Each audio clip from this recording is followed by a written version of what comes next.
a 213 ans, il a été conçu en 1806. Il est placé en plein cœur de la baie, alors pas loin du Mont-Saint-Michel, à 5 km du Mont-Saint-Michel. Et c'est le seul qui fonctionne dans le coin. En général, les moulins qu'on retrouve dans le coin, ils sont à l'abandon, un petit peu comme la tour qu'on a un peu plus loin ici. Celui-ci, il n'a pas fonctionné pendant une centaine d'années, donc il était en piteux état quand on l'a récupéré en 2003. Il a été entièrement restauré, on a gardé que les murs. Et par contre, sur ce moulin, on n'a pas décidé de mettre des ailes en toile, mais un système un peu plus récent, qui date quand même de 1840, donc à 180 ans maintenant. C'est un système avec des planches de bois qu'on ouvre de l'intérieur. Alors l'intérêt, c'est que plus besoin de monter dans les ailes pour mettre de la toile. On ne va pas se casser la figure des ailes. On ne va pas perdre une heure à tirer sur la toile dans les ailes. Moi, tout se fait de l'intérieur, et de l'intérieur, je vais commander les 4 petits systèmes, les 4 petites tringles en acier qu'on voit qui passent derrière les planches pour les décaler ou les ramasser. Donc là, pour l'instant, on est à peu près à la moitié d'ouverture, parce qu'on en a un petit peu de vent aujourd'hui. Entièrement fermé, on voit qu'une planche. Grand ouvert, on a 52 mètres carrés de voilure, des grands rectangles. Et suivant le vent, moi je vais ouvrir les ailes pour accélérer ou pour ralentir, les refermer. Donc suivant le vent, je vais les ouvrir plus ou moins.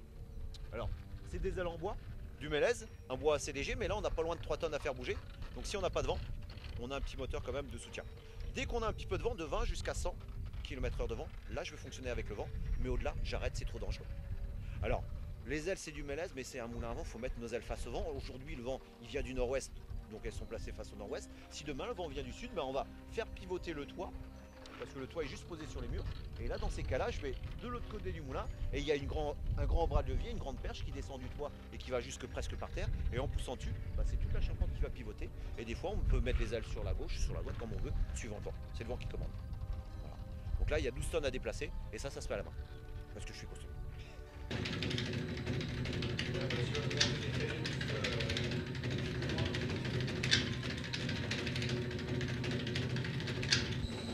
Le travail des charpentiers, il faut imaginer qu'il y a 17 ans, il n'y avait plus rien. Donc ça, on a refait ça avec l'aide de charpentiers à moulageurs. Ils ne font que des moulins. Et c'est des gens qui viennent du Maine-et-Loire et qui ne travaillent que dans les moulins en vent. Les moulins en haut, ils sont capables de vous refaire tout de A à Z. Alors tout ce qu'on voit ici, c'est pratiquement que du bois, en général du chêne. Même les dents des engrenages, c'est du bois, mais on voit que ça s'use, et bien tous les 10 ans, on va les changer quand ça devient trop fin. On a quand même une partie en fer juste ici, parce que dessus, on va trouver ici les meules. Alors ça marche par deux, une qui tourne, une qui est fixe en dessous. Le but du jeu, c'est de lâcher le grain du bac par la gouttière jusque dans le trou. Et si j'ai pas de vitesse comme en ce moment, le grain il va rester au milieu. Donc quand je fabrique, je vais tourner 3 fois plus vite. Comme ça, au moins le grain il part sur les côtés avec la force centrifuge. Et à ce moment-là, je vais baisser la meule du dessus pour venir écraser le grain, et on obtient la farine qui va déboucher sur le côté entre la pierre et le coffre. Alors les meules, ça peut être du silex, du grès ou du granit. Et ça, c'est la farine que j'ai faite samedi. Donc avant d'écraser le grain, par contre, il faut d'abord monter les sacs de grains. Les sacs qui sont derrière vous, ils font 25 kg. Il y a 60 ans, les sacs, ils allaient jusqu'à 100 kg. Et les sacs, on les monte pas sur le dos par les escaliers, même il y a 200 ans, on les montait avec cette machine ici. Voilà. Ici, on a une grosse poulie. Tout à l'heure, on verra une petite poulie qui n'arrête pas de tourner. Et si on tend cette courroie qui est complètement détendue pour l'instant, elle va venir, on appuie sur une petite poulie. Et là, quand je tends avec le petit galet tendeur ici, la corde commence à tourner, à s'enrouler, et là, le sac il passe à travers les stages, mais sans forcer. Et là, on peut monter 100 kg, mais sans aucun effort. C'est le vent qui va travailler pour nous. L'effort que moi je vais devoir faire, c'est de reprendre le sac pour le verser ici. Et voilà ce que j'écrase en ce moment.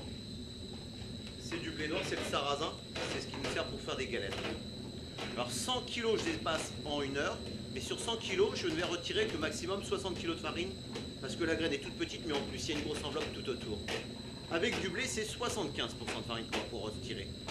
Et là, l'intérêt, c'est que là, nous, on est dans la région de la galette, donc on mange pas mal de galettes. Donc là, c'est une des grosses productions du moulin.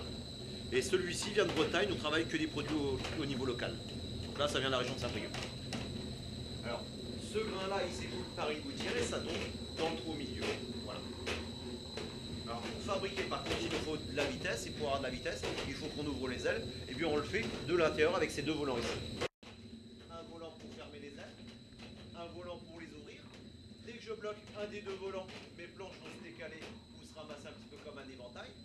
Et là, on est relié à l'extérieur avec une petite barre en fer que voici. C'est cette petite barre en fer qui monte l'axe en bois et qui s'en va dehors. Alors, on ne manipule pas ça avec les mains, sinon on va se faire embarquer avec. On vient bloquer avec les sabots ici, et si je tire sur les cordes, on va bien bloquer ce volant-là. Et là, on va écouter pour voir ce qui se passe dans le moulin. Là, je commence à déplier mes ailes dehors, je vois pas mes ailes, mais j'ai deux oreilles. Et tout se règle à l'oreille, ici tout se règle au son. Et plus je joue, plus je vais aller vite. C'est ce système-là qui a 180 ans.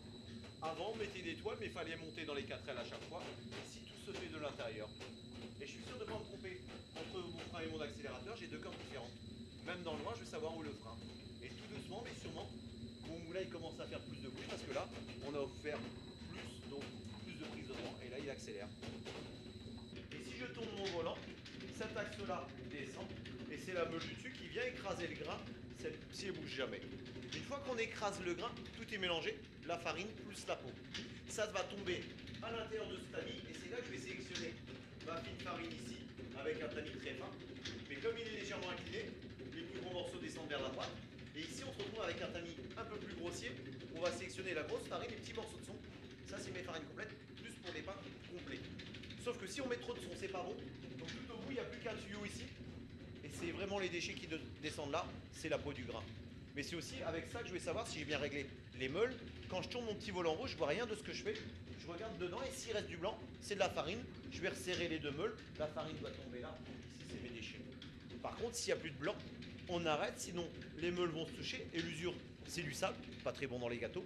Mais c'est en plus du silex, on va faire des étincelles. Mais ça tombe dans la poussière de farine qui, elle, est inflammable, voire explosive. Donc là, on va mettre le feu au moulin, et là, on va perdre pas loin de 400 000 euros. C'est le coût de la restauration. Et ça a été financé par l'Europe, l'État, la région, le département.